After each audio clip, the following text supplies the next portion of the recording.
গেল। অথচ এখন আমরা দেখছি বাবার কোলে লাশ, মায়ের কোলে লাশ, বাবার হাহাকার, মায়ের হাহাকার। হাসপাতাল থেকে হাসপাতাল ছুটছে আমার বাবারা, হাসপাতাল থেকে হাসপাতাল ছুটছে আমার মায়েরা, কিন্তু এমন বাংলাদেশ পাওয়ার কথা ছিল না।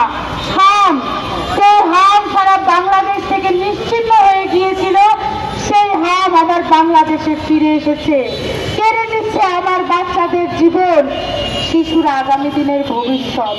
অথচ এই নোবেল বিজয়ী ইউনূসের ষড়যন্ত্রে আগামীর ভবিষ্যৎ ধ্বংস হয়ে যাচ্ছে।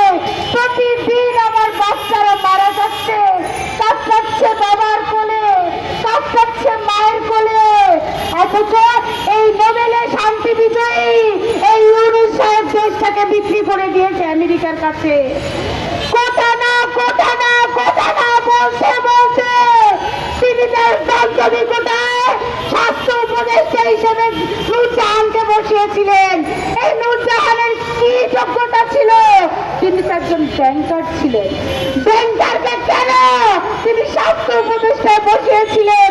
এই ইউনূস, এই নূরজাহানগণ সবাই মিলে হামের টিকা আনেনি, আমার দেশটাকে ধ্বংস করে ফেলার পায়তারা করেছে।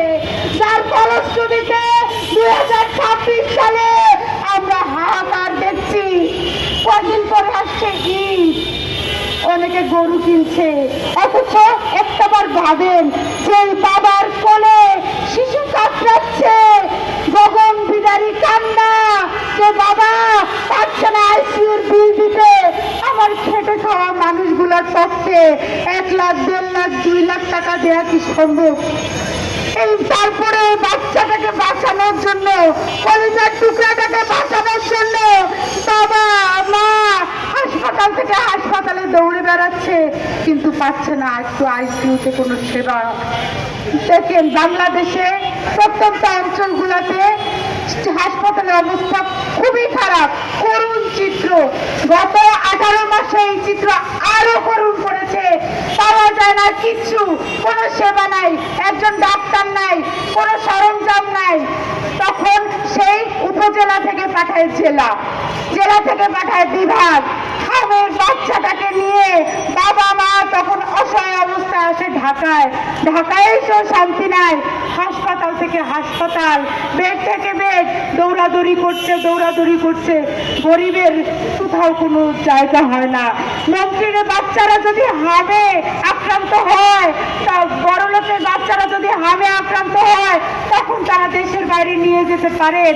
অথচ আমার কৃষকের বাচ্চারা মারা যায় কৃষকের হাতে, আমার শ্রমিক ভাইয়ের বাচ্চারা মারা যায় শ্রমিকের হাতে। আমরা আজকের এই সমাবেশের পক্ষ থেকে ইউনূস এবং গণ তাদের শাস্তি চাই, তাদের বিচার চাই, তাদের পাসপোর্ট বাজেয়াপ্ত চাই। তারা আমাদের কাছে জবাব দিতে হবে, হবে কেন এতগুলো বাচ্চার প্রাণ তারা কেড়ে নিয়েছে। এটা বাংলাদেশের ভবিষ্যৎকে ধ্বংস করার একটা পরিকল্পনা। বলেছিল না তারা মেটিকুলাস, এটা মেটিকুলাস ডিজাইনের একটা অংশ। বাংলাদেশ যাতে ধ্বংস হয়ে যায়, তাই বলবো যেসব বাবারা মায়েরা আজ অসহায়, তাদের প্রতি দোয়া রইল এবং বাচ্চাদের জন্য দোয়া রইল। কৃতজ্ঞতা সবাই।